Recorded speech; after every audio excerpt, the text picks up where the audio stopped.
tu n'as pas le choix. On ne peut pas tout avoir. Ne cherche pas, fais comme tout le monde. Stop. Décide. Ce podcast, c'est le repère des esprits libres, de ceux qui veulent bousculer les normes, remettre en question les limites, les modèles, qui en ont marre qu'on leur dise quoi faire ou que ce n'est pas possible. Je m'appelle Joy et je serai votre hôte. Ici, on va parler sans tabou de tout ce qui peut brider ou pimper notre vie. Dans ce podcast, on va booster ton courage et ta sincérité pour oser ne pas plaire à tout le monde, assumer tes choix et cesser de chercher la normalité, la conformité ou le sans erreur. Parce qu'être libre, ça se décide. Décide.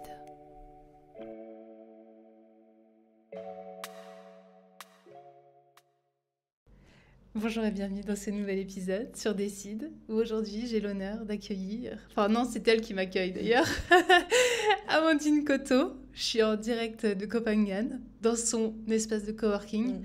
Alors on a sacrifié la vue, mais est-ce qu'on peut la décrire quand même? Ah ouais, c'est... là juste derrière on a la mer turquoise, avec la jungle, le paysage de palmiers, c'est très très beau. Merci Amandine d'être là. Je vais faire quand même une petite présentation, parce que moi je pars du principe que les gens te connaissent. La grande Amandine, mais non. Pas toujours. Tu fais 1m57. Ouais, mais grande dans son aura, j'ai envie de dire. Donc Amandine, elle accompagne principalement les entrepreneurs engagés, avancés et qui sont déjà dirigeants d'une structure, de projet. En tout cas, qui ne sont pas débutants et dans un état d'esprit de commencement. C'est des gens qui ont envie de s'expanser, de servir le monde. Et toi, personnellement, je sais que tu œuvres aussi en ce sens pour toi, pour ton entreprise, parce que tu es aussi entrepreneur. Tu es aussi créatrice d'espace, aussi bien en collectif que pour toi-même. Tu as même créé un show, on peut dire que c'est un show, qui s'appelait Vie orgasmique. Ouais. Donc, j'ai envie de dire que ça pose le cadre aussi, et c'est pour ça qu'on fait cette interview, entre autres, parce que je sais que tu es très en lien avec la sexualité, tout ce que ça apporte dans le domaine de l'entrepreneuriat, toute la force que ça peut impulser dans le business.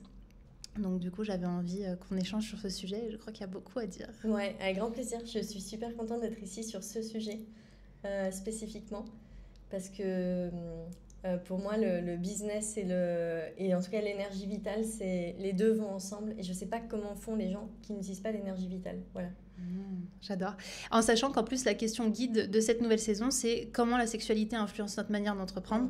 Donc, on va y aller, quoi.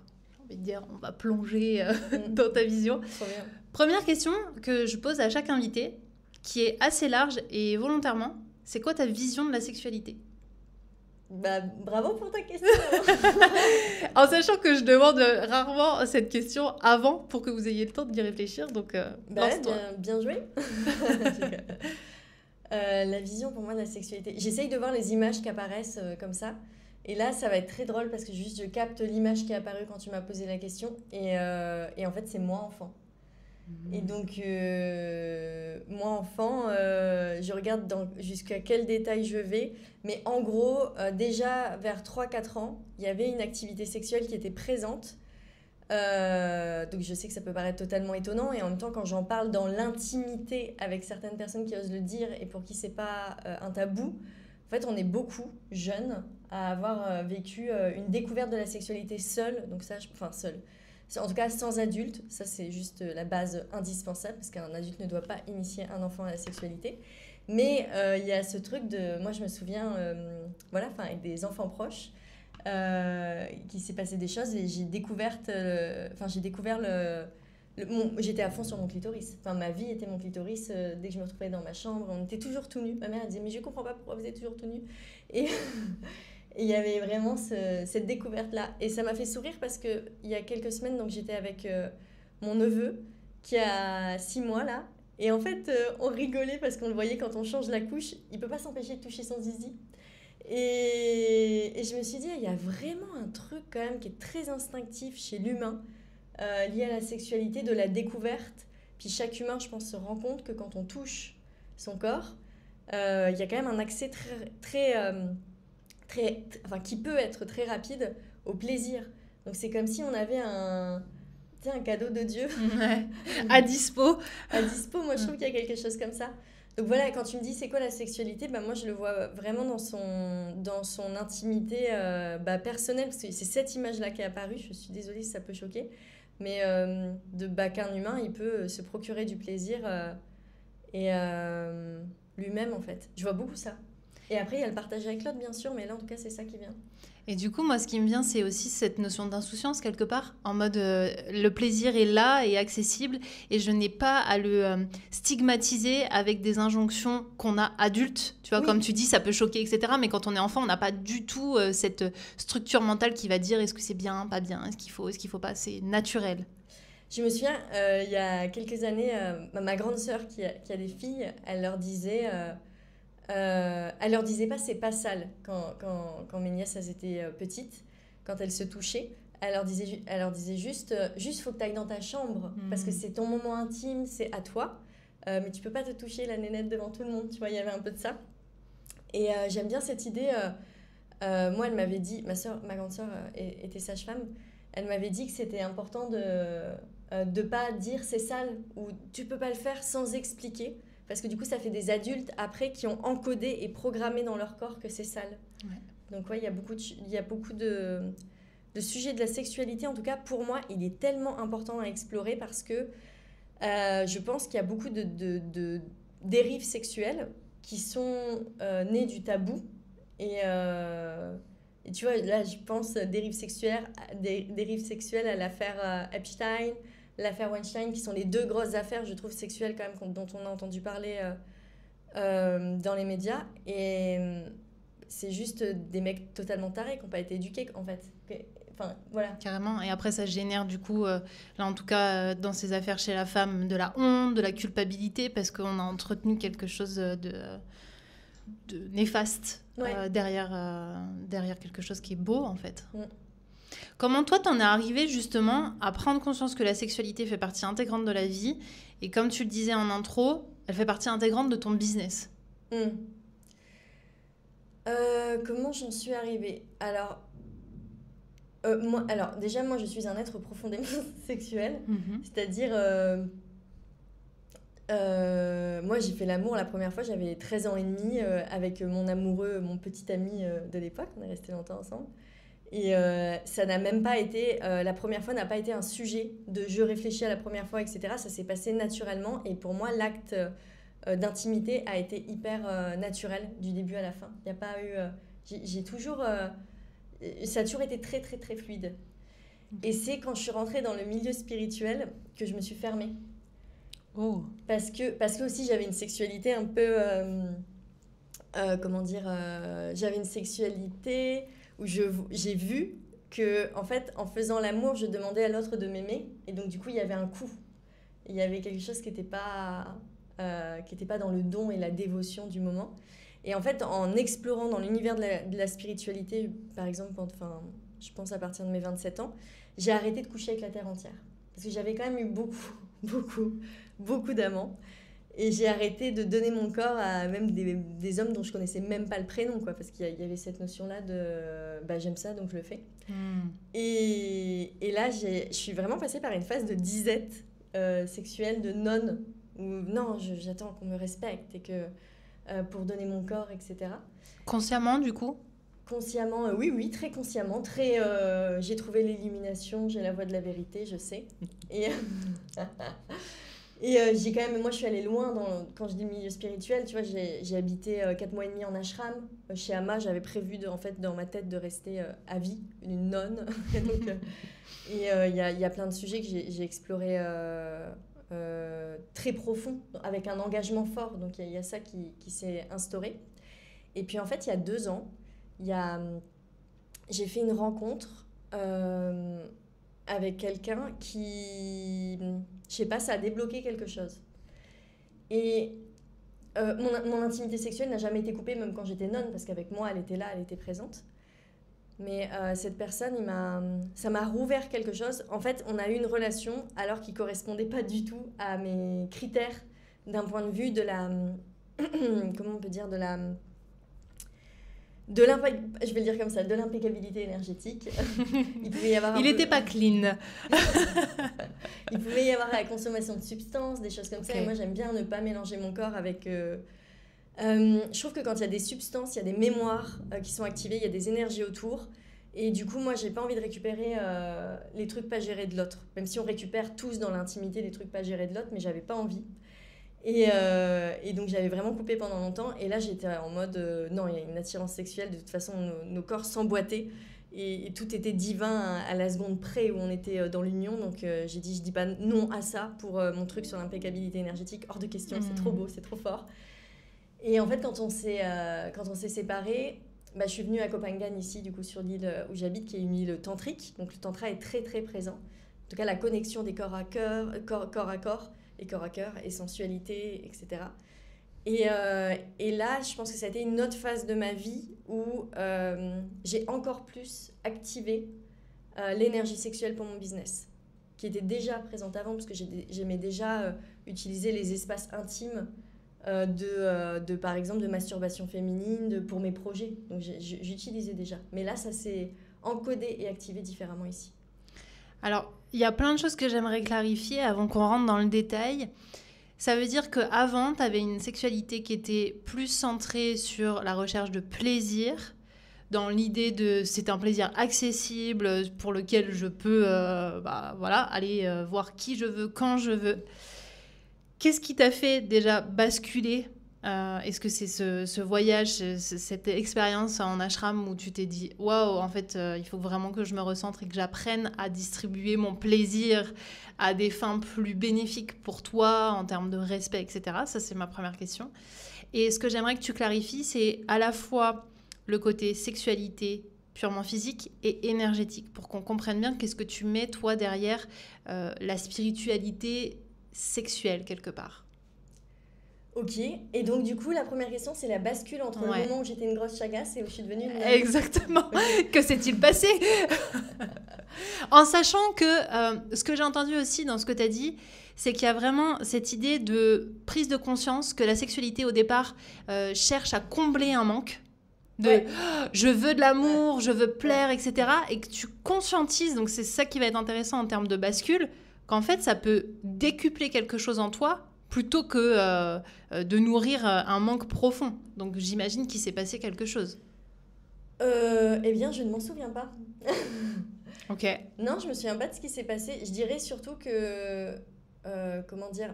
En fait, il y a eu plusieurs étapes, parce qu'il y a l'étape de je donne mon corps et j'aime ça, qui est vraiment naturel. Et moi, j'adore l'énergie de la prostituée aussi. Donc, il y a quelque chose dedans. Je trouve ça très beau de donner son corps à un inconnu. Et même dans ma vie, j'ai encore des expériences comme ça aujourd'hui qui sont mes mythiques, quoi. Enfin, je me dis, j'ai tellement de chance de vivre ça. Puis il y a l'énergie de l'archétype aussi derrière. Enfin, c'est quelque chose... Ça vient tellement libérer Ouais, ça vient libérer beaucoup d'audace dans la vie, je trouve. Beaucoup de... Je sais pas, il y a quelque chose de grand derrière. Mais donc, du coup, le truc, je donne mon corps, au passage, je ne le donne plus. Moi, c'est juste que, en fait, dans le milieu spirituel, quand on lit les livres de développement perso, il y a la pureté des pensées, la pureté du corps. Moi, j'ai quand même été dans la détox, dans l'hygiénisme. Enfin, je suis partie très loin, en fait. Et comment, en fait, j'en suis arrivée à mon plaisir personnel ? En fait, mon plaisir personnel était déjà là avant, tu vois. C'est plus la bascule de la chagasse à la nonne, et ensuite, après, réunir les parts. Je pense qu'il y a 3 étapes, tu vois. Ouais, exactement. Mais le plaisir personnel, il a... Franchement, très jeune, j'ai toujours... ça a été naturel, en fait. Tu disais tout à l'heure que tu continuais à avoir une intimité, une sexualité personnelle quand tu étais en ashram. Est-ce que tu pourrais nous partager, je sais pas, des pratiques ou des choses que tu faisais peut-être très naturellement, mais qui venaient contribuer à cette hygiène sexuelle entre toi et toi ? Vas-y, je te vois venir. Non, mais pour moi, la masturbation fait partie féminine, fait partie de mon hygiène de vie normale, en fait. Je dis pas que c'est tout le temps, que c'est tous les jours, pas du tout. Il y a des périodes, en fait. Et il y a aussi des périodes en fonction du cycle qui peuvent arriver, des périodes en fonction de... Je sais pas, des fois, c'est des moments de reconnexion à moi. Des fois, c'est des moments de fuite avec moi-même aussi. de mode « Ah, ça me saoule » et puis paf, j'aime bien me masturber. Enfin, il y a vraiment plein de... Et maintenant, je considère plus que genre la fuite, c'est pas bien. Ouais. Tu vois, ça fait partie du process. Bah, je trouve ça cool en fait. J'ai plus envie de juger cette part-là en fait. Ouais. Comme par exemple regarder du porno, bah, moi j'aime bien de temps en temps. Pas tout. J'ai des périodes en fait. Il y a des périodes où j'aime bien. Et avant je pouvais me juger, c'est pas bien parce que tout ce que ça reprogramme dans le cerveau, etc. Tu vois, j'ai lu dessus, mais maintenant je suis là. Enfin, je suis moins catégorique sur les choses en fait aujourd'hui. L'âge, la maturité, tu vois. C'est ça. Alors justement, tu es quand même venu vivre sur une île tantrique, tu t'es formé au tantra. Qu'est-ce que ça t'a appris et comment tu l'utilises au quotidien ? Ce que ça m'a appris, je faisais déjà du tantra en France. Enfin, des stages de tantra où j'étais déjà initiée.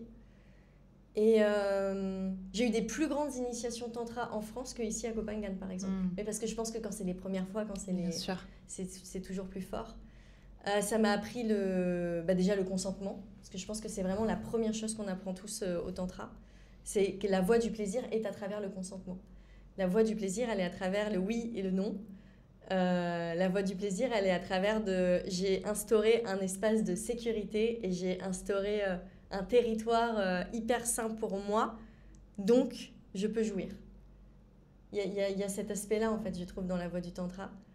Et il y a la voie de compréhension, en tout cas dans moi, ce que j'ai exploré du tantra, de compréhension de la société est encodée pour nous faire croire que la sexualité, c'est mal. Et donc, avec toute la tradition judéo-chrétienne ou ce qui est porté...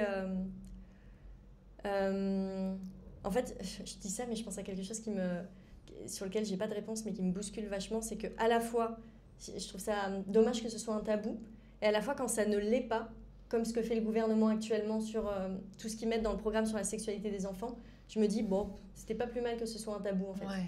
Parce que... trouver ce juste milieu. Il faut vraiment que ce soit une exploration personnelle. Ouais. Et pas des théories, mais une recherche. Et je pense que c'est ça le tantra, c'est qu'on va se rechercher dans nos limites à travers des expériences, à travers des stages. Et après, là, ici à Copenhague, on ne le vit pas forcément dans des stages, on le vit... hier, on est en ecstatic dance, il y a des connexions qui se font avec les uns et les autres, il y a quelque chose. Avec nous, il y a ecstatic dance, donc du coup, c'est des... Une danse libre, une danse médecine qui nous amène justement à nous reconnecter, moi je trouve, à cette puissance à la fois sexuelle, vitale, c'est extrêmement puissant. C'est très puissant. Et il peut y avoir, donc on appelle ecstatic dance l'extase, donc, et il peut y avoir des montées orgasmiques quand on est en extatique parce qu'il va y avoir un flow musical et du mouvement, et puis les personnes sont assez libérées quand même dans ces endroits-là, donc ça permet de faire circuler l'énergie. Et du coup, l'énergie, elle monte, elle monte, elle monte. Et il y a vraiment un état, pour moi, de grâce et de jouissance qui se libère. Pour moi, ça me fait vraiment penser au Tao où l'état orgasmique se fait par palier et non en notion d'explosion, quoi. Ouais. Et on peut le toucher du doigt juste par la danse. C'est quand même incroyable. Par la conscientisation, je pense. Il y en a qui le font sans conscientisation, mais... par la conscientisation de l'énergie qui monte, de la montée. Totalement. Et j'aime bien ce que tu dis par rapport au tantra qui nous amène justement à une exploration personnelle et pas dogmatique. C'est pas, on te donne des règles à appliquer et c'est bon, tu as une sexualité épanouie, etc. Toi, en vivant ici, est-ce que tu vois qu'il y a une distinction entre ton exploration personnelle, ce que tu en comprends, et de comment ça se vit ici, parce que j'ai l'impression que tous les curseurs sont plus hauts ici, plus... alors, je dirais pas plus libres, parce que je suis pas certaine que ce soit, en tout cas pour moi, de la vraie liberté. 100%. Donc, du coup, voilà, c'est quoi ton regard là-dessus ? Un voile de l'illusion sur qu'est-ce que la liberté. En tout cas, la liberté est un concept très large, et on peut être plus libre dans certains espaces, mais du coup entraîner un emprisonnement dans d'autres espaces. Un être libre, à mon sens, n'existe pas. C'est parce qu'on ne va pas complexifier les choses quand on parle. Mais il y a des espaces de liberté à chaque endroit. Et c'est vrai qu'ici, on est sur une île où quand les touristes arrivent, ou les personnes qui viennent de l'extérieur peuvent arriver et se dire « mais c'est quoi ce degré de liberté qu'ils ont ?» Mais en fait, il y a des emprisonnements comme une peur de l'engagement, comme de la difficulté à prendre soin de l'autre en couple parce qu'il y a une quête de sa liberté à soi. Donc non, ma liberté est prioritaire sur les besoins des autres, etc. Donc est-ce que ça, c'est réellement de la liberté? Donc en effet, il y a ce sujet-là. Et c'était quoi ta question?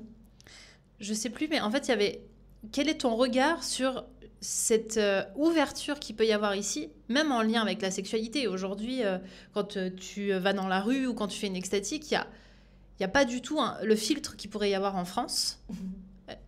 Alors, je dis pas que c'est bien ou mal, j'ai simplement un regard en me disant, est-ce qu'il n'y a pas quelque chose derrière qui, effectivement, emprisonne, où on est dans une certaine fuite et non-conscience? Alors, pour répondre à ta question, je rejoins par rapport à des expériences. Donc, on est sur une île, pour expliquer, qui est en Thaïlande, qui est un caillou, qui est sur un quartz rose géant. Le quartz rose, c'est la pierre de l'ouverture de cœur. Qu'on y croit ou qu'on n'y croit pas, de toute façon, ça ne change rien, parce que tout ce que tout le monde vit ici, quand on arrive, c'est vraiment des ouvertures de cœur, en fait. En conscience qui sont... Non, je dis en conscience, mais parfois c'est en conscience et parfois c'est pas en conscience. Mais en tout cas, il y a vraiment une famille d'âmes ici qui est réunie, très forte. Et donc, du coup, quand on a des connexions ici avec les autres, c'est comme si on s'était rencontrés, qu'on n'y croit pas, mais dans des vies passées. Où voilà, on connaît l'âme, on connaît la personne. Et donc, moi, avec plusieurs personnes ici, j'ai eu des ouvertures de cœur, ou même à avoir mal, en fait. C'est ça qui est complètement dingue, c'est que ça se fait au niveau énergétique, mais mon cœur qui s'ouvre comme ça, c'est pas forcément agréable, hein, on pourrait se dire, ouais, c'est beau d'aimer, etc., mais de sentir qu'on a un amour pour cette personne, et qu'en plus, il rentre pas dans les codes de la société, c'est compliqué, mais de sentir cet amour, c'est quand même assez bouleversant. Et c'est cette ouverture de cœur, ici, je trouve, qui est reliée à la sexualité, qui donne quelque chose de très beau. Et il y a plus, je trouve en Europe, moi, une séparation entre énergie du cœur et énergie sexuelle. Et ici, elle est beaucoup plus reliée. Par contre, comme on atteint des états de communion et de grâce, qui sont, c'est bouleversant, en fait. C'est vraiment bouleversant de ressentir ça avec quelqu'un. Mais qu'en fait, ça se fait pas forcément. C'est là où... Nous, on est là, tu vois, c'est comme si on était dans une dimension où les corps se connaissent, les corps sont reliés, et qu'il se passe quelque chose ou pas, les corps se connaissent, quoi. Et en fait, c'est pas possible, parce qu'on n'a pas la même vision de vie, Et là, du coup, ça va amener des contractions, ça va amener, dans beaucoup de relations, un non-respect des limites des uns et des autres, et c'est là où ça peut devenir nocif. Du coup, ouais. Ouais, je comprends et je partage totalement ton avis. Il y a vraiment ici, et je pense qu'il faut l'expérimenter pour comprendre les mots qu'on vient de poser, cette idée de reliance, mais qui ne va pas forcément correspondre à la façon dont on a envie de vivre le couple, d'expérimenter aussi une relation. C'est vraiment énergétique avant tout. C'est pas dans la matière de ça y est, j'ai une super connexion avec quelqu'un, je vais me mettre en couple, je vais m'installer avec lui. Ça n'a rien à voir. C'est un appel, j'ai même envie de dire. Et ce que tu disais sur ce côté reliance, ne serait-ce que dans les extatiques, il y a vraiment ce côté comme si tout le monde était ta famille et comme si tu aimais tout le monde alors que tu ne les connais pas. Donc vraiment, hein, quel que soit l'endroit du monde, je vous invite à explorer ces espaces de connexion profonde. Parce que au-delà de se connecter aux autres, en fait, c'est comme si on réunissait toutes nos parts. Et tu parlais tout à l'heure aussi, justement, de faire la paix avec certaines facettes de toi. Ben, je trouve que c'est ça aussi que ça permet. De mettre de la douceur et de la compassion sur ce qui se passe en nous et arrêter de caricaturer bien ou mal. En fait, tout ça, c'est moi et tout ça fait ma beauté. Moi, je pleure, hein, souvent en extatique. Je suis là, je m'assois. Souvent, je prends un temps parce que ça dure longtemps aussi. Enfin, c'est plusieurs heures. Et je regarde, et en fait, j'ai les larmes qui montent, tellement c'est beau, en fait.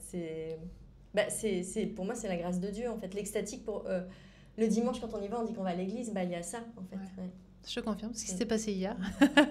Et justement, dans cette idée de se réapproprier une sexualité qui nous convient, ici, je sais qu'il y a des espaces originaux, je vais l'appeler comme ça, comme des Temple Night. Est-ce que tu peux nous partager... Toi, comment tu vis ça? Qu'est-ce que tu vas chercher là-bas? Et qu'est-ce que c'est aussi? Parce que je viens de balancer un mot, tu sais. Donc, oui, il y a des Temple Night. Je vais décrire des play parties, des soirées libertines. Tout ça, c'est dans le domaine de... Enfin, il y a différents niveaux, en fait. Alors, les trois, c'est pas la même chose, hein. En fait, chacun catégorise un peu comme il veut sur l'île. Mais pour détailler un peu les différents niveaux, Temple Night, c'est plus le terme qu'utilisé dans le monde du tantra. Et donc, il va y avoir des facilitations qui sont plus longues. Parce que quand même, dans le tantra, avant de communier avec l'autre, il y a vraiment un espace d'établir et de poser ses limites. Et donc, poser ses limites, c'est tout un processus intérieur, parce que ça veut dire quelles sont mes limites. Et donc, du coup, il y a des mini-ateliers comme ça de « Ah, ok, qu'est-ce qui est ok pour moi aujourd'hui ?» Et c'est ça qui est intéressant aussi, c'est que c'est pas demain, c'est pas dans une semaine, c'est pas dans 6 mois. Sur l'instant. C'est qu'est-ce que là, aujourd'hui, qu'est-ce que j'ai envie de vivre avec quelqu'un, qu'est-ce que j'ai envie de donner. Moi, par exemple, si je vais à une soirée mais que j'ai pas envie de donner, c'est ok de dire mais en fait j'ai pas envie de donner là, j'ai juste envie de recevoir.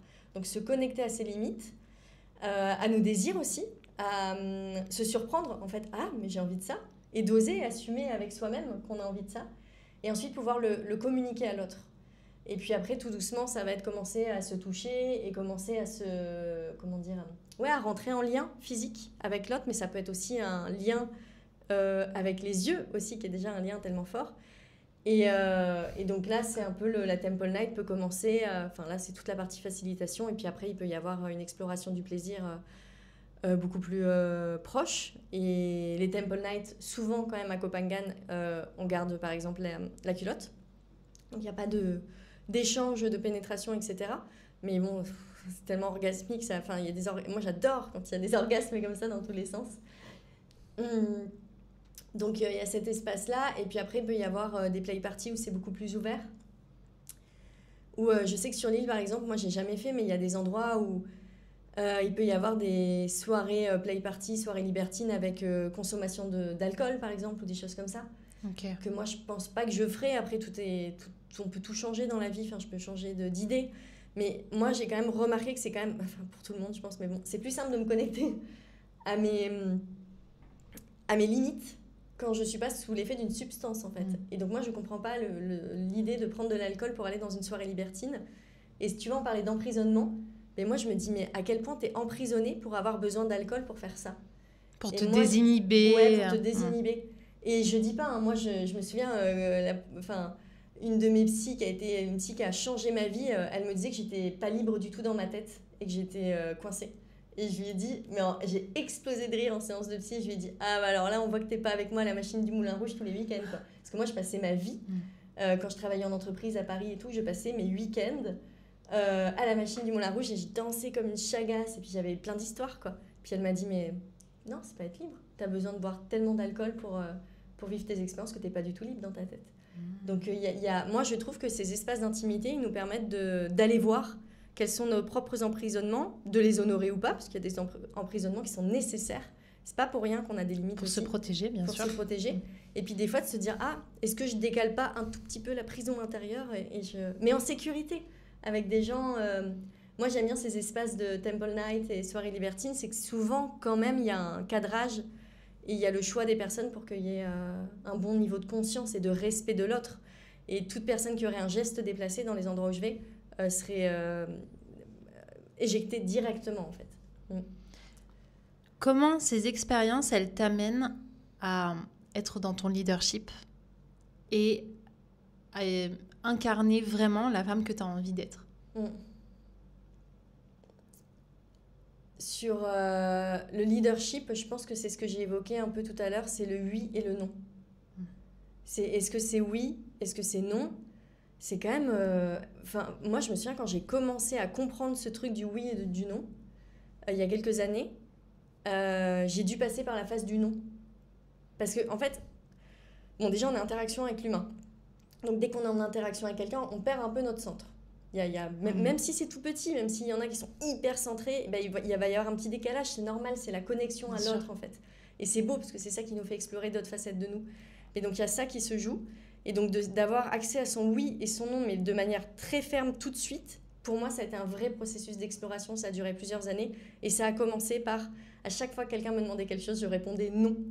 Et donc, j'étais insupportable pour mon entourage, mais c'était nécessaire. J'avais besoin de me reconnecter à quels sont mes vrais oui et quels sont mes vrais non.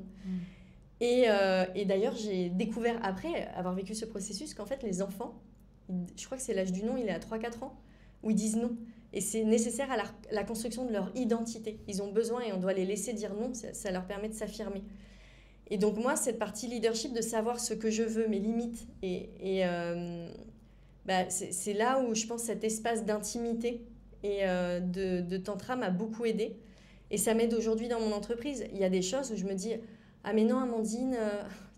je soupire parce qu'en fait, je m'auto-soule quand je fais ça. Et donc... Et en même temps, tu t'aimes tellement quand tu fais ça. Je m'auto-soule quand même un peu. Mais... non, mais parce que je suis là en mode... je sens que c'est non pour moi. Et je suis là en mode, oui, mais Amandine, t'es pas assez dans le cœur, t'es pas assez ouverte, tu pourrais tellement accepter l'humanité, tu pourrais tellement être un niveau spirituel qui accepte tellement plus de choses. C'est ce bullshit mental qui peut revenir, tu vois, là-dessus. Tu pourrais tellement être ouverte et laisser l'autre être libre. Et moi, comme la valeur liberté est essentielle à ma vie, j'ai vraiment du mal à concevoir l'idée que je puisse dire non à quelqu'un... En fait, là, il se passe quelque chose dans mon entreprise, avec mon équipe. Et donc, il y a un endroit avec quelqu'un de mon équipe où, en fait, sa liberté à elle va venir contraindre la mienne, tu vois. Et donc, moi, j'ai conscience que mon entreprise, c'est l'espace où moi, en tant que dirigeante et en tant que chef d'entreprise, c'est l'espace où la première personne qui doit être au top de sa forme et qui doit être respectée dans ses besoins et honorée, c'est moi. Parce que si l'entreprise, elle ne fonctionne pas, parce que si moi je ne vais pas bien, l'entreprise ne peut pas bien fonctionner, donc ça va avoir un impact sur l'équipe. Et là, c'est de me dire, mais en fait, non, mais c'est pas OK en fait. Et ça, c'est pour l'entreprise aussi que de dire non, en fait, de dire là, va falloir mettre une limite parce que là, il y a un truc, l'énergie qui est en train d'être amenée dans l'entreprise, il faut pas qu'on déconne, quoi. Il faut qu'on soit ensemble et qu'on soit en alliance, quoi. Et donc, je sais pas pourquoi je suis partie là-dessus, mais voilà. Pour incarner ton leadership, de savoir dire oui ou non, et que ça se transpose finalement, ton intimité, dans ta vie professionnelle, où tu es en capacité de dire des oui et des non. Ouais, c'est ça. Et il y a aussi le fait d'être en connexion avec sa sexualité. Moi, ça m'amène de l'audace, j'en parlais tout à l'heure. Ça m'amène une énergie de vie. On me dit souvent, mais comment tu fais, Amandine, pour réaliser tous ces projets, pour être tout le temps à fond ? Pour moi, ça vient de l'énergie sexuelle et de l'énergie de vie. Donc, les deux qui sont ensemble et de laisser circuler. Et donc, il y a une hygiène corporelle à avoir là-dessus. Et donc, Napoléon Hill, moi, je le cite souvent dans son livre « Réfléchissez bien et devenez riche ». Il le dit, en fait, c'est le chapitre 12 ou 13, mais il dit que le pouvoir sexuel, quand il est bien maîtrisé, c'est le pouvoir le plus puissant qui soit. Et on le voit quand on mène des projets, notre énergie... moi, ça aussi, c'est quelque chose que je dis souvent, mais notre énergie, c'est le premier asset de notre entreprise. Asset, A-S-S-E-T, mais au sens de la comptabilité. C'est pour moi le premier élément, l'énergie de vie sur lequel on doit investir. Parce qu'on le voit que quand on est fatigué, on a un manque de clarté mentale. Genre, cette nuit, j'ai pas bien dormi. Ça fait 2 fois que je te pose la question. Attends, qu'est-ce qu'on se disait là ? Vous imaginez quand on fait ça dans notre entreprise, en fait, le temps que ça prend, le manque de productivité. Donc moi, en tout cas... j'ai vraiment, je fais très très attention à ça en fait, à mon énergie vitale, à mon énergie de vie et qu'elle circule parce que c'est comme si j'investissais en moi pour investir dans l'entreprise. Et c'est marrant parce que toutes les deux, on vient d'une porte d'entrée justement sur la nutrition où déjà il y avait cette culture d'hygiène alimentaire, corporelle, et petit à petit, on se retrouve ici à Copenhague à parler de sexualité, donc je trouve ça très marrant. Quelles sont toi tes pratiques pour prendre soin de cette énergie ? Moi, c'est les extatiques, tu vois. En fait, c'est mon espace. Il n'y aurait pas cet espace-là, il y aurait d'autres espaces. Mais moi, c'est vraiment les extatiques dance qui me permettent de libérer cette énergie. Et là, je sais que quand je vais en extatique dance, après, pendant 2-3 jours, l'énergie, elle a circulé. Donc, elle est là. Après, c'est vrai que du coup, j'aime bien de temps en temps. Là, ça fait un moment que j'y suis pas allée, mais aller en soirée libertine. Là, ça vient vraiment, pour moi, réveiller un truc de circulation énergétique. Mais après, c'est tout simple, c'est-à-dire que moi, très souvent, je suis assise sur une chaise, je me dandine un peu. Tu vois, en fait, c'est devenu un peu instinctif à certains endroits. Donc, il y a... j'ai toujours... je le dis, mais j'ai toujours la main dans la culotte. Mais dans ma famille, tout le monde fait ça. J'ai toujours vu ma mère sur le canapé avec la main dans la culotte. Et, pardon, maman. Mais il y a ce truc de se toucher, tu vois, là, d'être... en connexion. En connexion et son point d'ancrage. Et donc, il y a des gestes qui sont quand même assez instinctifs. Quand je suis sur mon scooter, j'ai un placement spécifique, tu vois. Mais parce que je sais pas, j'aime bien, en fait. Donc, ouais, il y a une conscientisation et une conscience dessus. Ouais. Et j'ai même envie de dire une intégration, que c'est une partie de ton corps à part entière.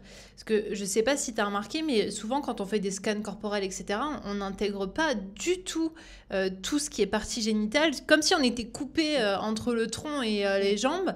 Alors que c'est de là aussi que naît notre puissance. Je sais que tu as travaillé aussi dans la fertilité, etc. Comment toi t'intègres ce qu'on appelle aujourd'hui la yoni dans notre vie? Alors, tu vois, j'étais conseillère en symptothermie avant, donc fertilité, oui, naturelle, et suivre son cycle pour savoir à quel endroit dans notre cycle on est. Et je faisais vraiment ma prise de température tous les jours, je remplissais les cases, j'étais à fond.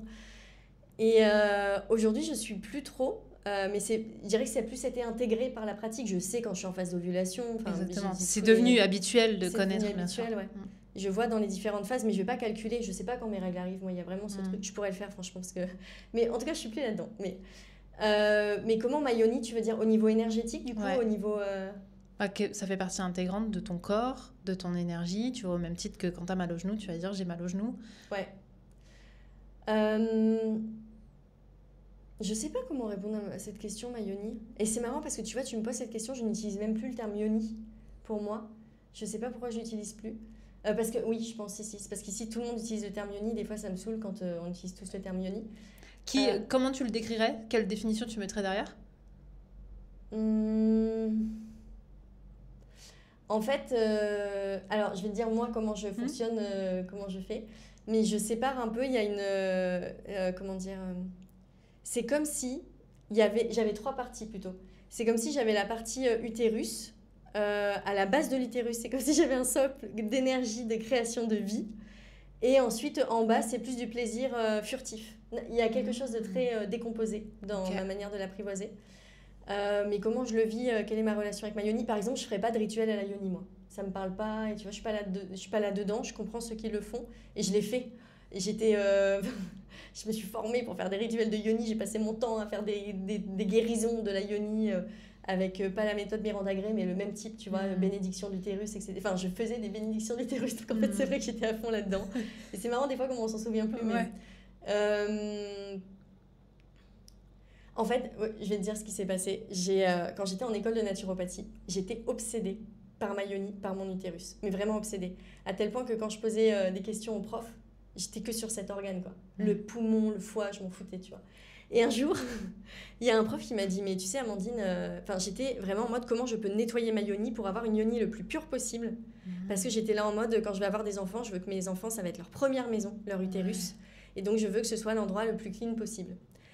Et un jour, il y a un prof qui m'a dit, mais en fait, Amandine, ton corps, il est holistique. Donc, c'est pas genre, t'auras nettoyé tout ton utérus et tes autres organes, il pourrait y avoir des déchets. Et c'est un foie qui est bien nettoyé, qui est bien régénéré, qui va venir nettoyer l'utérus. Donc, en fait, tout fonctionne ensemble. Et donc, avant, j'avais une vision qui était vraiment un peu omnibulée par la yoni, les mémoires de la yoni. Il faut que je libère toutes mes mémoires à l'intérieur, etc. Et là, je ne suis plus là-dedans. Mais je ne dis pas que dans 3-4 ans, je ne reviendrai pas là-dedans. Et tu vois, je pars faire un stage en Inde sur la partie tantra. Il est possible que je me reconnecte. Mais là, c'est vrai que je ne suis pas en lien spécifiquement sur cet organe, en tout cas. En fait, ce que je trouve beau, c'est qu'on voit aussi ton évolution. C'est-à-dire qu'au départ, c'est un focus sur quelque chose, et puis plus tu avances, plus tu ouvres. Et c'est ça qui fait toute ta richesse, quoi. Ouais. Comment, justement, tu intègres aujourd'hui toutes ces expériences, toutes ces pratiques dans ta vie en tant qu'entrepreneur? Alors, j'ai pas de rituel, j'ai pas de toutes ces choses-là. Je suis pas très douée, moi, sur les rituels. Enfin, je suis pas douée, ça fait pas partie de ma manière de fonctionner. Moi, je l'intègre juste en ayant choisi un lieu de vie qui permette de soutenir cette énergie vitale et cette sexualité. Si j'étais en France, par exemple, peut-être que je mettrais des pratiques. Parce que du coup, vu que c'est pas... En fait, quand je suis en France, je vais vous dire ce que je sens. Quand je marche dans la rue, je sens que l'énergie sexuelle, elle est coupée. Et que si j'active l'énergie sexuelle, je vais attirer un désir chez des hommes qui ne savent pas respecter mes limites. Et qui vont croire que je les chauffe. Pas du tout. Mais tu vois, oui, je suis juste en vie, en fait.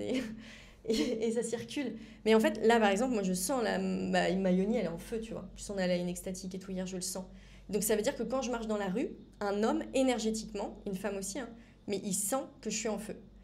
Et s'il sait se tenir, et ici, il y a plein de défauts à l'île de Copenhague, mais il y a quand même une qualité, c'est que les hommes, ils savent se tenir. Ils savent honorer un oui et un non, et ils savent... je pourrais explorer les limites dans ce que je dis, mais quand même, il y a quand même un socle commun. Et donc, ici, j'ai pas trop besoin de rituels, parce que la vie est comme ça. Et donc, du coup, ça veut dire que quand je fais mes projets, j'ai un feu naturel. Donc, ma vie personnelle n'est pas coupée de ma vie professionnelle. Si je vais en extatique, il n'y a pas que pour moi et mon plaisir personnel, j'y vais aussi pour mon entreprise. Parce que je sais que je me dis, waouh, il s'est passé plein de choses dans la semaine, etc. Je vais libérer toute l'énergie, je vais explorer des émotions pendant l'extatique, je vais refaire circuler. Et en fait, ça va me redonner une impulsion pour mes projets. Donc, ça fait partie d'une hygiène, mais je n'ai pas de pratique définie, quoi. Et ça veut dire, ou alors c'est naturel. Si je suis en lancement, je peux avoir, en lancement, je peux avoir une intimité sexuelle qui est plus développée, tu vois, par exemple. Mais ce n'est pas une pratique spécifique que je fais.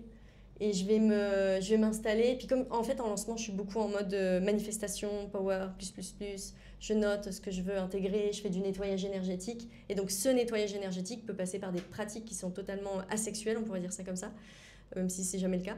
Et des pratiques dans l'intimité. Mais disons que ça ne va pas être un choix de je fais ça, je fais telle pratique, mais ça va plus être sur le moment, je ressens ça et je vais dedans et j'explore. Ouais. Comme un art de vivre, en fait. Comme un art de vivre, ouais.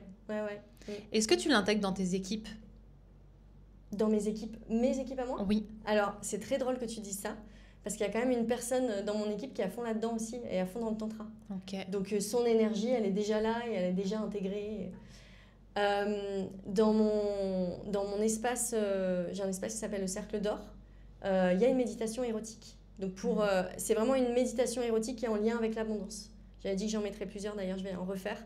Mais moi je me suis éclatée à faire les méditations érotiques. Et avec mes clients on travaille beaucoup sur le feu sacré. Donc on va travailler sur les énergies, faire ressortir le mouvement et faire ressortir l'énergie de vie pour se réaliser dans ces projets. Tu peux nous expliquer ce que tu entends par feu sacré ? Le feu sacré c'est l'énergie sexuelle pour moi mais qui est déployée au bon endroit. C'est-à-dire que donc, l'énergie sexuelle, elle peut puiser sa source. Ça, c'est moi qui dis ça. Donc, Bye Amandine Coteau. Non, mais je veux dire, tout ce que je dis depuis le départ, c'est moi. Mais ce que je veux dire, c'est vraiment des perceptions subtiles et de ce que moi, je ressens plus profond de ce que tu as vécu, corps, bien sûr. C'est ma vérité. Mais je ne dis pas que c'est une vérité pour l'humanité tout entière, en fait. Voilà, c'est ça que j'ai envie de préciser. Pour moi, une énergie sexuelle qui est coupée du cœur et c'est juste basique et c'est assez, un peu comme dans la société, comme on nous la présente, elle est coupée du corps. Mécanique, fonctionnelle. Mécanique, ouais. Elle va aller beaucoup puiser dans des mémoires et dans des mémoires qui sont même pas que nos mémoires du corps, mais des mémoires d'un nuage de pensée, on va dire comme ça. Ouais, culturel, éducatif, transgénérationnel même. Ouais, c'est ça. Et donc, du coup, ça ne va pas forcément créer de l'énergie vitale. Ça ne va pas forcément nourrir. Pour moi, il y a même, ça peut mettre ma fille à des entités. Voilà, je ne vais pas aller dans le détail, mais il y a quelque chose comme ça. Alors que le feu sacré, pour moi, l'énergie, elle ne part pas de là. Elle ne part pas du bassin, elle ne part pas du feu, elle ne part pas de la yoni, on pourrait dire ça comme ça, mais de l'espace du bassin, en tout cas, de notre sanctuaire intérieur dans le bas. Elle ne part pas de cet espace-là. Pour moi, elle part du haut et elle part du divin. Et en fait, il y a comme une colonne de lumière qui va descendre. Tac, donc elle descend. Donc le flux est important pour moi. L'énergie sur ses racines est importante en fait. Et donc l'énergie descend du haut. Tu vois, les gens dans le chamanisme diront l'inverse. C'est pour ça que je dis c'est important. Bien sûr. L'énergie pour moi va descendre du haut avec une colonne de lumière. Elle va venir nourrir le feu dans le bassin. Et pour moi, elle va venir du coup, en nourrissant le feu dans le bassin, purifier les mémoires qu'il y a dans cette zone-là. Et là, elle va venir se libérer. Et comme on aura purifié les mémoires, la lumière, elle sera pure et elle va se libérer dans les différents canaux énergétiques du corps, qu'on pourrait appeler des chakras, mais plein d'autres canaux. Et elle va se libérer là, et donc elle va amener une impulsion de vie dans chaque partie de notre corps. Et on sait que, par exemple, les chakras, ils sont liés à tout simplement et basiquement parlant, mais sur le centre énergétique qu'il y a là, ici, au niveau de la gorge, si c'est passé par un canal de lumière et par l'énergie sexuelle, pour moi, la voix, quand elle parle, elle est beaucoup plus sacrée. Et qu'on utilise des gros mots, des choses négatives ou pas, la voix est sacrée. Et c'est ça un peu que je reproche dans le milieu spirituel, c'est qu'on est là, faites attention, chaque parole a une vibration, tu vois, tout ce délire-là. Oui, mais en fait, moi, je peux dire, oh, c'est un connard, lui. Mais en fait, avoir une vibration où le canal de lumière a été nettoyé, qui est très positive, et ça va pas ressortir de cette manière-là. Alors qu'il y en a qui vont dire, ah, il est tellement génial. Mais en fait, l'énergie à l'intérieur est tellement dégueulasse que la personne va vous dire, je l'aime tellement, il est tellement génial, que en fait, t'envoies de la merde. Et donc, tu vois, il y a... Voilà, je sais pas si je l'ai bien expliqué. Ouais, mais... Carrément. Ouais. Il y a un cercle qui peut être à la fois vertueux ou vicieux en fonction finalement, j'aime pas dire ce mot, du travail que tu as pu faire, mais du nettoyage que tu as pu faire et de la conscientisation aussi. Et c'est un petit peu ce qu'on disait au départ. Depuis quel espace tu utilises cette sexualité ? Est-ce que c'est depuis un espace du coup pour plaire, pour montrer que tu es dans la bonne vibe, très spirituelle, ou toi tu as tout cleané alors qu'en fait tu es juste perdu ? Ou est-ce que ça part vraiment du cœur et qu'effectivement, tu peux employer peut-être des mots crus, des insultes, etc. Mais l'intention n'est pas du tout la même. Ouais. Très, très intéressant. Je vais revenir à cette question centrale quand même. Comment toi, tu résumerais le fait que la sexualité impacte notre manière d'entreprendre ? Parce que la sexualité, c'est l'activation de notre chaudron magique et donc du coup de notre feu sacré. En fait, il faut s'imaginer, c'est comme si on avait un chaudron magique, un récipient avec le feu en dessous et il y a l'énergie dans le chaudron et qui va monter. Et donc du coup, ça va nourrir les cellules et notre manière de nous mouvoir, de nous émouvoir aussi et de déployer nos projets, c'est à travers notre énergie à nous avant tout. Il y a l'énergie de l'argent, il y a l'énergie de notre équipe, des personnes autour de nous, mais c'est notre énergie. Quelle énergie j'envoie au monde ? Et donc, du coup, si j'ai une sexualité qui est activée, mais souvent, la sexualité, on le voit, tu sais, en relation, quand quelqu'un entend sexualité, souvent les personnes entendent directement connexion avec l'autre. Et donc, si l'intimité sexuelle, je pourrais dire ça, il y aura moins de court-circuitage dans le circuit de pensée, mais si notre intimité sexuelle, elle est activée, nos cellules sont nourries parce que nos différents centres énergétiques sont nourris avec l'énergie de lumière qui, pour moi, est un canal qui vient d'en haut et qui vient du feu cosmique, du feu solaire et qui descend. Et pour moi, c'est la conscience pure, en fait, qui descend. Mais sans que ce soit un dogme, vraiment hyper important. Autorisez-vous la chagasserie, ça c'est hyper important pour moi, sinon on tombe dans un truc qui est déconnant. Mais oui. Je suis hyper d'accord avec ce que tu dis et j'aime bien rappeler que la sexualité, c'est pas que l'acte sexuel, ça passe pas que par l'autre, c'est d'abord une connexion à soi, on l'a dit, au plaisir, au désir, mais aussi à ces différents archétypes. Et qui dit archétype dit énergie derrière, que ce soit l'archétype de la salope, que ce soit l'archétype de la sage, peu importe en fait les mots qu'on va utiliser derrière. Je trouve que ce qui est d'hyper important, c'est d'aller explorer ces facettes et de se dire waouh, ça génère quoi chez moi ? Qu'est-ce que ça libère ? Qu'est-ce que ça laisse peut-être encore en mode timide pour pouvoir l'utiliser ensuite dans différents espaces ? Et tu le disais très justement, dans une extatique, typiquement, tu peux passer par toutes les phases et c'est ça qui te permet de te déployer après à l'extérieur. Que tu fasses une extatique à Copenhague ou à Paris, finalement, tu vas utiliser les mêmes vibrations. Et tu vois, quand tu dis ça, qu'on passe par toutes les phases, ça me fait penser à un truc, c'est que pour moi, le feu sacré, cette énergie-là, donc feu sacré, énergie sexuelle, etc., c'est les mêmes mots. Pour moi, le feu sacré, il permet de brûler les peurs. Et tu vois, c'est là aussi où j'utilise dans l'entrepreneuriat. C'est que des fois, on est là, j'ai mes peurs, on va travailler sur nos peurs, etc. Moi, je me dis, putain, tu vas juste en extatique, quoi. Non, mais... Je suis entièrement d'accord. Ou autre chose. Beaucoup plus simple. Chacun sa pratique, tu vois. Mais pour que ce feu-là vienne brûler des peurs qui parfois sont nos peurs par rapport à nos mémoires, mais parfois c'est un engrammage de la société. C'est-à-dire que, je donne un exemple concret, pendant la période Covid, pour moi c'est l'exemple le plus frappant de ma vie, c'est pour ça que je donne celui-ci, mais il y a des peurs qui ont été envoyées sur un peuple tout entier, qui ne venaient pas de nous, qui ont pu avoir des connexions avec nos propres peurs intérieures, mais quand même, ça a bien été envoyé par l'extérieur, matraqué dans les médias. Je pense que c'était plus facile pour toutes les personnes qui sont connectées à leur feu sacré, d'être moins empayés comme ça, moins pris par les peurs, parce que cette énergie de vie et cette lumière qui nous traverse, elle vient brûler les peurs et les énergies sombres et négatives. Je suis 100% raccord et effectivement, on ne l'a pas précisé que ça amène une clarté, mais ce mot est vraiment trop faible par rapport à ce que ça propose, c'est que les peurs ne sont plus là. Et ce n'est pas juste un jeu mental, c'est totalement... disséqué par cet élan de vie, c'est cette énergie sexuelle, vitale, sacrée qui juste nous amène à être. Tu vois, c'est même pas dans l'idée de qu'est-ce que je vais faire pour réussir, pour plaire. Non, c'est qui je je veux être, qui je suis, pour pouvoir ensuite aller dans la direction dans laquelle tu veux, quoi.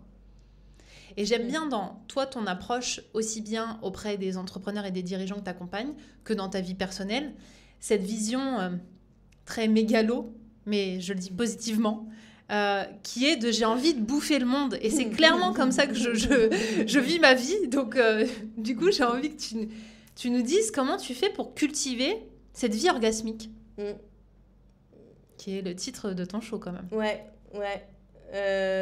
Oui, c'est vrai. J'ai un côté très ambitieux chez moi. Et qui pour moi est directement relié à l'énergie sexuelle que tu t'autorises en fait à faire circuler aussi. Ouais, qu'elle est liée à l'énergie sexuelle. Je pense qu'elle est liée à... je trouve quand même qu'il y a des personnes... Je me dis... Enfin, je vais être un peu... Vas-y. Ouais, je trouve qu'il y a une certaine humanité qui est là en touriste sur la planète Terre, tu vois. Et moi, je considère qu'on est des visiteurs sur la planète Terre. Je considère que je ne viens pas de cette planète, que je visite cette planète et qu'on a des idées à déployer sur Terre. Et donc, du coup, que c'est un peu nécessaire d'œuvrer. Voilà. Mais ça vient aussi de mon parcours de vie où je suis arrivée sur la planète Terre et j'ai dit, c'est quoi ce bordel ? Tu vois, c'est pas ma place ici, quoi. Ouais. Et donc cette vision-là très ambitieuse, elle vient de... C'est quand même un endroit de j'ai besoin que cette planète, ce soit chez moi. En tout cas, pour le moment, le court passage que je vais faire, là. Et j'ai besoin d'avoir marqué mon empreinte, en fait. Donc ça vient de là. C'est une nécessité vitale pour moi, en fait. C'est pas... mais c'est pas, je pense que c'est par rapport à ce que je vois, d'où je viens. Donc c'est genre, ça a été encodé à l'intérieur de moi. Et je pense qu'il y en a beaucoup pour qui c'est comme ça, mais qui l'ont oublié. Donc je pense qu'il y a ça aussi qui joue. Donc elle est là de ça. Après, le feu sacré, pour moi, vient activer, vient me permettre d'être moteur de vie. C'est un moteur de vie, tout ce qui est intimité sexuelle, etc. Et ouais. En fait, ce que j'entends dans ce que tu dis, c'est qu'effectivement, de façon générale, beaucoup sont anesthésiés, endormis. Mais pourtant, ce feu sacré, il est là chez eux aussi. Ouais. Et vraiment, et je te le dis là, du coup, j'ai envie de dire en live, t'es là pour rappeler que toi, t'es pas mieux qu'une autre, juste tu t'es connecté à ta vérité, à ce feu-là, et que tout le monde peut le faire. Ah oui, alors oui, merci de le dire. Tout le monde peut le faire. Et surtout, quand tu dis je ne suis pas mieux qu'une autre, alors si, non. N'oublions pas de le préciser tout de même. non, et ce qu'il y a, c'est que en fait, je suis, et ça fait partie des limites, ce que j'évoquais tout début, mais c'est là l'essence de l'extase de la vie, c'est que je suis quand même assez ferme sur avec qui je suis en relation. C'est-à-dire, je n'aurai pas d'entourage proche qui soit mort de l'intérieur, tu vois, qui ait choisi de suivre une vie toute tracée sans... Ça me pompe de l'énergie. Et donc, il y a un choix au quotidien de avec qui je passe mon temps, avec qui j'échange de l'énergie. Tu vois, c'est vraiment un choix, mais tellement à chaque endroit de ma vie. Et c'est un peu ce qu'on a voulu transmettre. Tu parlais du spectacle vie orgasmique. Donc, le spectacle vie orgasmique, j'avais un mastermind qui s'appelait le Mastermind Shine, qui réunissait des entrepreneurs. Et il y a eu un moment, et ça fait partie d'énergie vitale. Tiens, ça, c'est hyper drôle, cette histoire. Mais il y a eu un moment, on était plusieurs à vouloir monter sur scène. Moi, j'avais déjà fait un one-woman show thérapeutique qui s'appelait Génial, j'ai mes règles, pour vraiment la guérison du féminin, de l'utérus, etc. Donc, parce qu'à l'époque, tout le monde s'en foutait quand je parlais de symptothermie, de fertilité, de bénédiction de l'utérus, du coup, dans mon truc de l'époque. Tout le monde s'en foutait. Et donc, je me suis dit, je vais faire un spectacle, vu qu'on ne m'entend pas, je vais faire un show comique. Et donc, c'est comme ça que ça s'est passé. Et donc là, le spectacle vie orgasmique, c'était le deuxième spectacle. C'était avec mes clientes du mastermind où on était plusieurs à vouloir remonter sur scène. Moi, à cette époque-là, j'avais fait les cours Florent, un peu de cours Florent sur la partie théâtre, comédienne et sur la partie one-woman show. Et je me suis dit, je me suis pas dit, c'est qu'en gros, il y a 2 metteurs en scène avec qui j'ai bossé qui m'ont dit, mais toi, ça sert à rien de faire des castings ou de faire des trucs, tu seras pas prise en gros. Et comme si j'avais une personnalité un peu atypique et on m'avait dit... Et ils n'avaient pas tort. Ils n'avaient pas tort parce que moi, non. Et il m'a dit, en fait, tu as une entreprise, tu as des ressources financières, autoproduis-toi, en fait. Fais le truc. Donc, il y avait cette idée-là qui avait été déposée dans ma tête. Et J'avais 2 clientes qui voulaient monter sur scène. On avait mis dans nos rêves, etc., conférence TEDx. Et puis un jour, il y avait cette idée de non, mais c'est pas nous qui allons attendre que la scène elle vienne à nous. C'est nous qui allons monter sur scène et créer la scène. Et donc du coup, il y a eu le spectacle Vie orgasmique qui a été produit par mon entreprise, mais qu'on a co-créé avec mes clientes. Et notamment, la metteuse en scène était aussi une de mes clientes avant. Et donc voilà, ça a été tout un show collectif. Ouais. Et c'est ça qui finalement aussi a posé une nouvelle pierre dans cette envie d'aller vers la vie orgasmique que tu vis aujourd'hui. Ouais, le spectacle Vie orgasmique, il est né d'une philosophie de vie où moi j'étais dedans. C'est ce que je transmettais beaucoup dans mes programmes, quand j'ai fait, là j'ai changé de nom, mais avant il y avait la notion de leader allumé, etc. Leader allumé, c'était la flamme sacrée qui descend et qui vient allumer le chaudron magique et paf, et qui vient s'activer. Et donc il y avait cette notion-là. Et en fait, quand on a commencé à monter le spectacle, on s'est dit, mais nous, ce qu'on a envie de montrer au monde, on a une vie qui est ultra kiffante. On prend plein de risques. Des fois, on se pète la gueule. Mais on a une vie qui est ultra kiffante et on a eu envie de montrer d'où ça venait. Et donc, chacune partage son histoire dans le spectacle. On a vraiment écrit, enfin, c'est pas un partage d'histoire parce que c'est une vraie histoire. Et là, notre metteuse en scène, elle nous a vraiment aidé à rédiger pour que ce soit une vraie histoire. Mais chacune, on partage des moments de nos vies qui ont été bouleversants et qui nous ont permis d'accéder à la vie orgasmique. Et d'ailleurs, j'en profite juste pour dire que le spectacle Vie orgasmique, on a fait une auto-captation. Et donc, il était au Petit Palais des Glaces, qui est une salle, mais qui est une salle qui ressemble à un utérus. Enfin, moi, je suis arrivée, j'ai dit « Ah, on est dans un utérus !» J'étais trop contente. Et il y a une captation vidéo, quand on tape sur YouTube « Spectacle Vie orgasmique », il y a tout le spectacle qui est dessus. Génial. Ouais.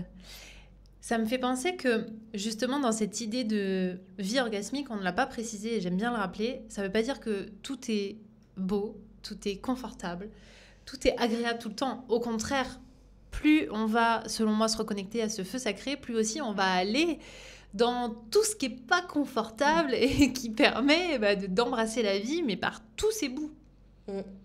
Bah ouais, c'est une traversée. Hein. C'est une traversée parce que... je donne l'exemple concret, je continue sur le fil conducteur de tout à l'heure, mais de dire oui. Pour moi, l'orgasme passe par le oui et le non. En fait, c'est très simple.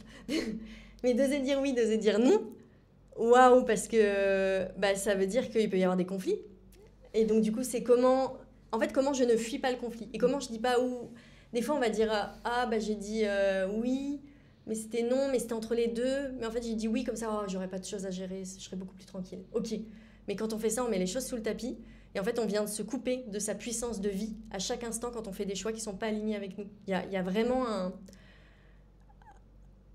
Et je vais le dire aussi, je ne vais pas me censurer là. Et ça fait partie du feu sacré aussi, de ne pas censurer. Moi, je fais très attention, même si maintenant, j'essaie de juste doser un peu mieux quand même ce que je dis. Mais pendant la période de Covid, il y a des personnes qui ont suivi des règles et des demandes gouvernementales mises en place pour suivre et pour que leur vie soit plus simple, et voilà, mais qui n'étaient pas d'accord. Et je ne parle pas de ceux qui étaient d'accord et en adhésion à 100%, s'ils étaient d'accord, ils étaient d'accord. Mais ceux qui n'étaient pas d'accord, pour moi, ils se sont auto-violés. Qui m'ont dit, oui, mais du coup, si je ne fais pas, le médecin ne me donnera pas ça, et puis je risque de perdre mon emploi, etc. Ok, mais juste, tu t'es auto-violé. Et ça, c'est important de le reconnaître. Et quand on s'auto-viole, on se coupe de notre feu sacré. Ça a un impact sur toute notre vie, ça a un impact sur notre relation à l'argent, ça a un impact sur tout, en fait. C'est tellement énorme. C'est pour ça que cette période m'a paru grotesque. Tellement je voyais les impacts, en fait. Aujourd'hui, le taux de suicide, il a augmenté dans la population. Il y a beaucoup de gens qui sont perdus. Et moi, souvent, ce que je dis, c'est regardez tous les endroits où, en fait, vous avez dit oui alors que c'était non. Parce que là, dans ces endroits-là, nous, on se viole et on se fait du mal.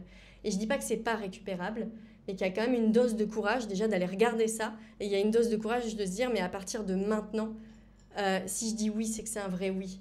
Et sinon, c'est non. Et j'explore et j'ose aller vers le conflit, parce qu'on sait que le conflit, c'est quand on sait gérer des conflits, c'est générateur d'opportunités de croissance. Et là, je reviens par rapport à l'entreprise. Moi, j'ai une capacité que je développe de plus en plus, c'est la gestion des conflits. Si on n'est pas d'accord, comment on trouve une solution commune. Et donc, on se parle, chaque personne va parler de ses besoins, de ce que ça lui fait, même si moi, là, je vais de moins en moins vers le corps émotionnel, mais vraiment de nos besoins pour qu'on puisse servir au mieux le message de l'entreprise, pour qu'on puisse servir au mieux nos clients. Ça, c'est des vraies compétences relationnelles qui nous permettent de nous servir du conflit comme une opportunité de croissance pour l'entreprise. Ouais. Dans ce que tu dis, il y a aussi vraiment l'idée de reprendre sa responsabilité sur le fait de prendre soin et de respecter. C'est même au-delà des valeurs, c'est notre vie à l'intérieur de nous. Et l'exemple du Covid est très juste parce que finalement, il est tellement énorme. Et enfin, tu vois, c'est genre, on peut pas passer à côté. Une baffe, ouais. C'est ça. Et pour tout le monde, ça a été, j'imagine, différent, mais on l'a vécu dans quand même 2 camps bien distincts. Et je trouve que c'est hyper précieux, quel que soit l'endroit où on était, de se regarder en face et de se dire, là, j'étais là. Sans dire bien ou mal, juste, voilà ce qui s'est passé entre moi et moi, voilà le choix que j'ai fait. Est-ce qu'aujourd'hui, avec du recul, je suis raccord ou pas? Et pour moi, c'est là où on peut réajuster ensuite. C'est quand déjà, on met de la sincérité sur les choses, on arrête de se mentir et de se dire, oui, mais c'est parce que... Et ça vaut pour tout. Tu sais, je me souviens, quand tu dis ça, je me souviens le moment où moi j'avais décidé de ne pas faire de faux passes sanitaires parce que j'avais l'impression que ça nourrissait un truc où en fait il y a tellement de gens qui ont fait des faux qu'ils sortaient des chiffres dans les médias, mais en fait il y a plein de gens qui n'ont pas...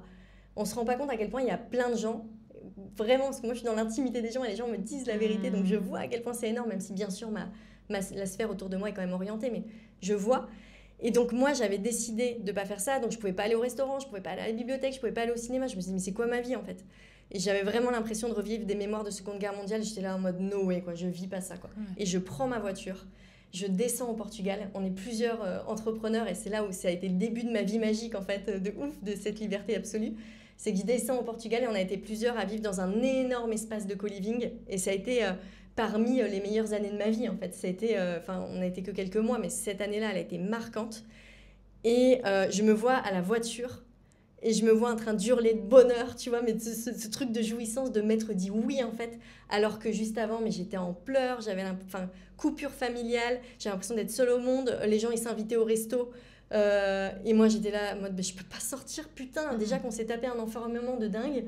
Et en fait, c'est de se dire oui dans ces moments et de pas se compromettre, ça libère un niveau d'extase et de jouissance, de confiance en soi, de « Ah, mais en fait, je m'aime, je peux compter sur moi dans cette vie. » Il n'y a rien qui pourra me terrasser. Je suis là pour moi, en fait. Il n'y a rien. Ne pas se compromettre totalement. C'est exactement le terme. Et pour moi, c'est vraiment l'idée d'être dans son axe, quoi qu'il arrive. Parce que là, c'était vraiment socialement, culturellement, relationnellement. Tout était en mode ballottage et pouvait te faire vaciller. Et si t'es dans ton axe, et t'y vas, et merci de le rappeler, et tu traverses toutes les tempêtes qui vont avec. Parce que c'est ça aussi, être en lien avec soi. Et j'ai fait mon meilleur chiffre d'affaires. Non mais en fait, meilleur à l'époque, mais meilleur en quelques... J'ai explosé. Enfin, j'ai vraiment multiplié par 10 mon chiffre d'affaires. C'était... j'ai vécu une ascension, mais de dingue. Mais je pense que ça a fait partie de... J'ai dit à la vie un grand oui, et j'ai dit je me choisis. Et donc du coup... Enfin voilà, quand on se dit oui, il y a quand même une sphère d'abondance qui est complètement incroyable, quoi. J'aime bien poser des petits mots et que tu me dises qu'est-ce qui résonne pour toi. Alors, tu n'es pas obligé de faire une phrase, hein, tu peux étayer tes propos pour avoir différents regards. Parce que ce que j'aime aussi dans le podcast, c'est qu'on puisse avoir différentes perspectives et qu'après, on vienne grignoter, se dire ça je prends, je l'intègre à ma vie. Donc, le premier terme, c'est red flag. Qu'est-ce que ça t'évoque ? Red flag, c'est j'ai des normes et j'ai une vision de la relation et est-ce que ça s'intègre ou pas dans ma vision de la relation. Voilà. Mais du coup, ça remet pas forcément en cause l'autre. En tout cas, quand je le vois comme ça. Mais je vais dire un truc, comment dire... un mec... Attention, vous allez prendre cher. Non, mais je fais un peu pareil, en plus à certains endroits, donc voilà, mais bon, dans l'idée, un mec que je vois et qui vient butiner plusieurs nanas, et puis dans les mêmes groupes d'amis, etc., pour moi, ouais, dans l'idée, c'est red flag, je me dis, ah. Et quand je dis je fais pareil, non, je fais pas exactement pareil, mais en ecstatic dance, tu vois, par exemple, j'aime bien, je dis ça parce que ça pourrait être oui ou non, c'est pas tout le temps le cas, mais il y a certaines personnes avec qui j'aime bien danser, avoir des danses tantriques. Donc on pourrait aussi me voir comme ça de l'extérieur, tu vois, dans l'idée. C'est pour ça que ce terme red flag, il est exploré quand même. Les applications de rencontres. Alcool. Non, je dis pourquoi alcool, ça me fait penser à alcool. Parce que, en fait, je suis très rarement allée sur des applications de rencontres. Et par exemple, ici à Copenhague, je ne l'ai jamais fait. Mais il y a plein de gens qui sont sur les applications de rencontres. Puis en fait, je ne vais pas le faire parce que je me rends compte que toutes mes potes, il n'y a pas non plus une masse de mecs sur les applications de rencontres. Toutes les potes vont rencontrer les mêmes mecs. Et en fait, ça tourne trop. Et moi, tu sais, le village, ça me fait penser à des trucs de condescendance. Enfin, je ne sais plus comment on dit. Mais bon, bref, trop de mixité, trop de... Voilà, ça ne va pas. Mais, et donc, quand j'étais à Paris... Non, à Aix-en-Provence en 2000, peut-être 18-2019, j'ai fait une application, enfin j'ai dû aller dessus. Et en fait, je devais boire de l'alcool pour discuter avec les gens parce que ça me saoule de discuter avec des inconnus. Je vois pas l'excitation, moi, là-dedans. Donc, c'était genre un travail, tu vois. Donc, j'étais là avec mon verre de vin rouge. Et un jour, j'ai rencontré un mec et je ne l'ai pas reconnu sur le banc. Et il m'a dit « Ah, ça commence mal, tu ne m'as pas reconnu. » Voilà, il s'est passé ça et j'ai réessayé quelques années après, donc il y a peut-être 2 ans et demi. Et franchement, j'étais à Paris, pourtant, il y a du choix. Nul, vraiment nul quoi. Et j'ai fait aucune rencontre réelle et j'ai eu des mecs où je me suis dit ah ça va, on discute bien et d'un seul coup le mec il m'envoie une vidéo sexuelle de j'ai rien demandé, hyper agressif, parce que je suis très ouverte mais genre j'aime bien le raffinement quand même, voilà, et la subtilité. Donc voilà, donc application de rencontre c'est pas ma tasse de thé mais j'ai des amis pour qui ça marche bien. Le body positivisme. Le body positivisme. Ah oui, le body positivisme, c'est quel que soit son poids, son contour de taille, s'aimer, hein, c'est ça. Parce que je pense à Louise Aubray qui parle de body positivisme. J'ai pas d'avis. Je peux dire, attends, je cherche un avis. En fait, c'est marrant, les sujets sur lesquels on s'est jamais posé de questions. Mais je ne sais pas, c'est pas un sujet. Body positivisme. Je peux juste dire à quoi ça me renvoie personnellement. C'est que là, je suis allée en France et à chaque fois que je vais en France, je reprends du poids. Et notamment, moi, j'ai des fesses où je prends beaucoup de cellulite. Et en fait, je me sens pas à l'aise à aller à la plage avec autant de cellulite. Voilà. Donc j'entends que le body positivisme, c'est se dire, quel que soit, même si je suis pas à l'aise, j'accepte mon corps et je l'aime tel qu'il est, etc. Ouais, j'ai pas encore fait ce chemin. En tout cas, toi, tu le vis dans le sens complémentaire de j'accepte mon corps dans la façon dans laquelle il grossit, mais dans la façon dans laquelle je me sens bien, c'est autrement. Ouais, et je l'accepte pas vraiment, ça me saoule d'avoir grossi. Oui, mais du coup, tu acceptes aussi de faire les efforts pour qu'il soit autrement. Ah oui, oui, c'est sûr. Oui, j'accepte de faire les efforts autrement, ouais. Mais en effet, j'aimerais bien un jour être en paix avec mes fesses. Je le demande à Dieu. Non, je rigole. Très bien, la demande est envoyée. Je trouve ça con de pas kiffer autant aller à la plage à cause de ça. Je trouve ça très, très dommage. Mais ça renvoie à d'autres choses, ça renvoie à des mémoires, etc. Voilà. La sexualité sacrée. La sexualité sacrée. Ça me fait penser à connexion d'âme à âme. Et pour moi, sexualité sacrée, c'est se dire je t'aime dans chaque mouvement du corps, en fait. C'est laisser respirer l'amour en soi à travers ce que l'autre va activer en moi. Il va venir activer des zones qui vont... Et quand je dis des zones, c'est pas forcément le clitoris, etc. Mais c'est des zones, des mémoires, des cellules qui vont me permettre d'accéder à une zone d'amour à l'intérieur de moi, à une union infinie. Et après, du coup, quand je pense à ça, je pense à des moments d'extase. Et après, souvent, quand même, quand j'accède à ça réellement dans la sexualité sacrée, parce que des fois, c'est sacré, mais il n'y a pas autant d'ouverture du cœur. Mais quand même, quand il y a une sexualité sacrée qui a une très, très belle ouverture de cœur, après, je suis triste. Parce que je voudrais vivre dans l'état d'unité tout le temps. Voilà. La santé sexuelle. La santé sexuelle.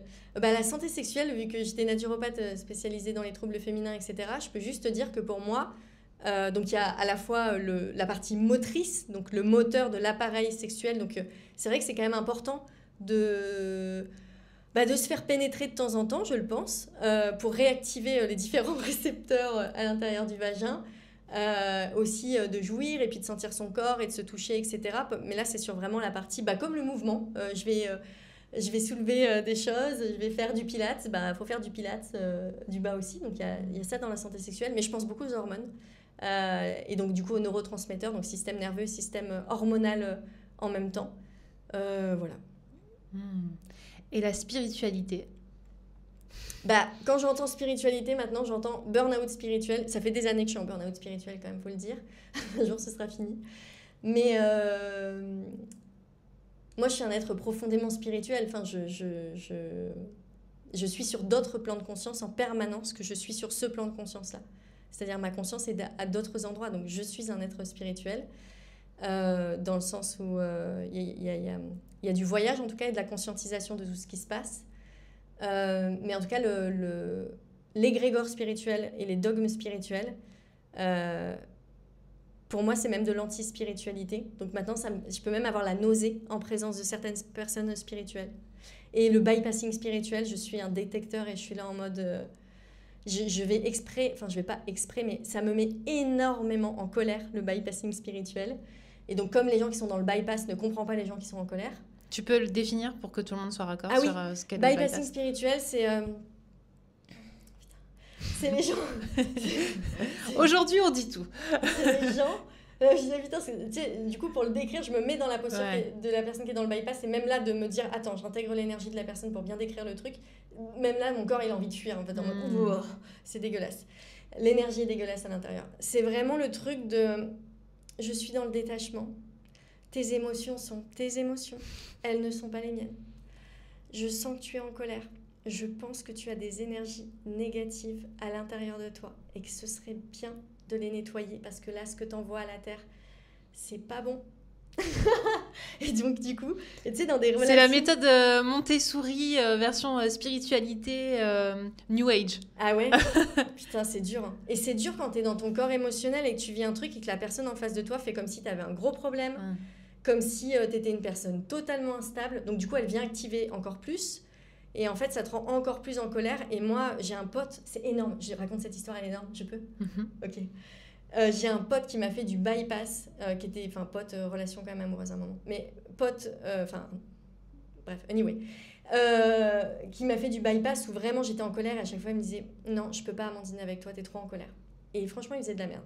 Donc, j'avais des raisons d'être en colère.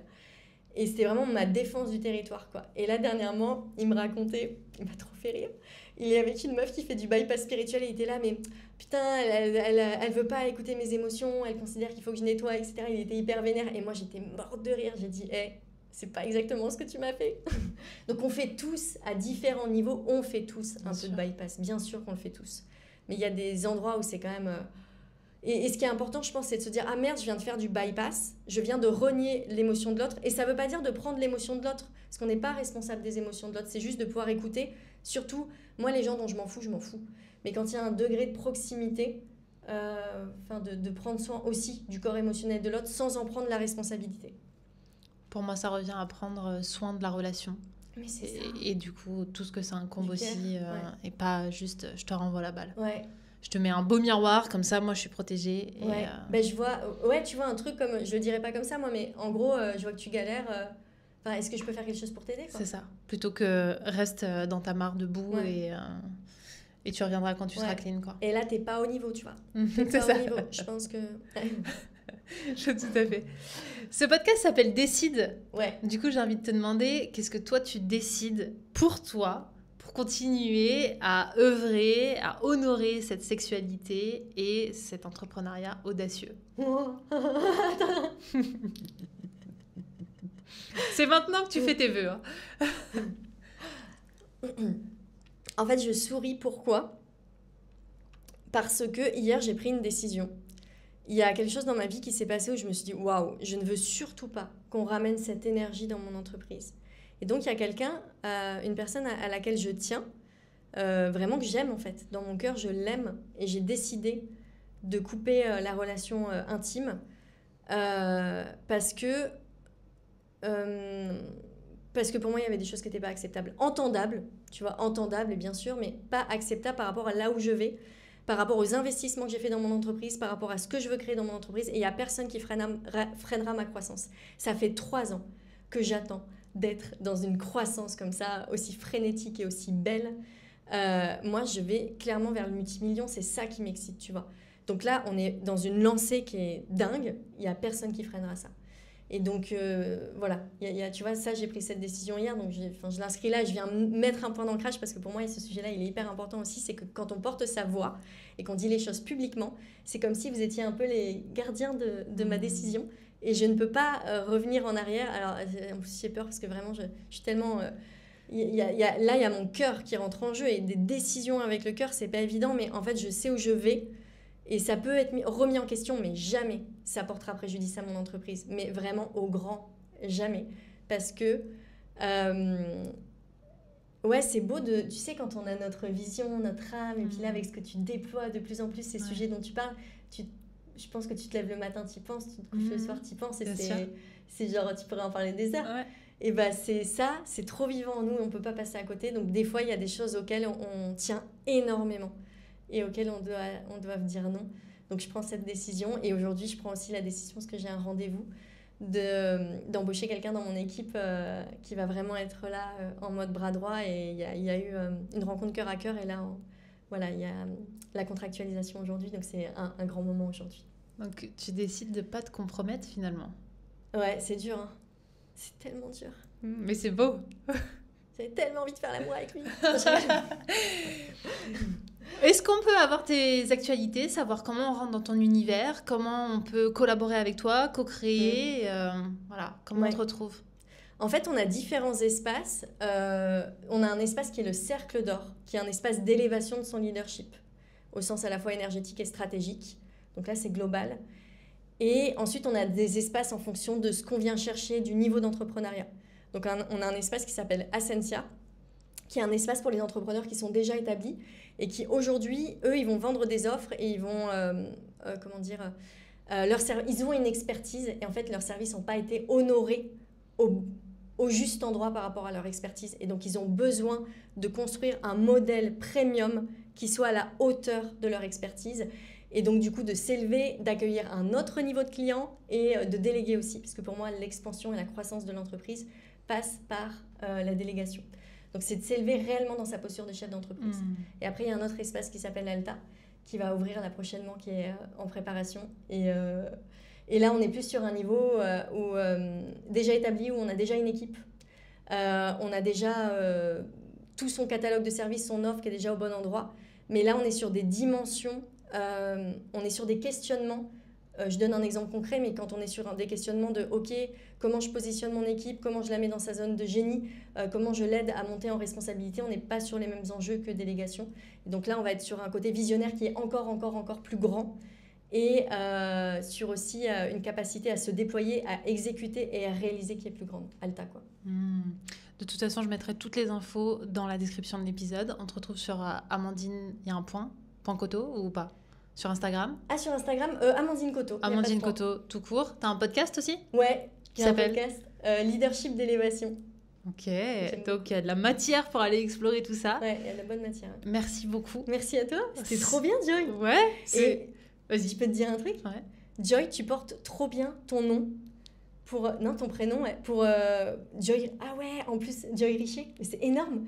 Et tu portes... J'avais pas j'ai fait un combo. La joie de la richesse et de l'abondance, quoi. Tu portes trop bien ton nom pour relier business et sexualité. C'est comme si c'était dans ton identité, en fait, dans ton nom. Donc, merci beaucoup pour cette invitation. Moi, j'ai adoré échanger avec toi. Merci à toi. Puis, j'espère que ça vous aura plu. J'imagine que ça aura planté énormément de graines et j'espère que ça vous aura fait réagir sur plein de points. Moi, c'est en tout cas ce que je recherche quand j'invite des personnes comme toi. C'est qu'on reste pas figé sur nos certitudes. C'est qu'on vienne remettre en question nos injonctions, nos conditionnements et qu'on puisse ouvrir de nouvelles perspectives pour explorer. Et j'ai envie de conclure sur aller danser. Venez, rejoignez-nous faire de l'extatique, quoi. Ouais. Merci Amandine. Merci.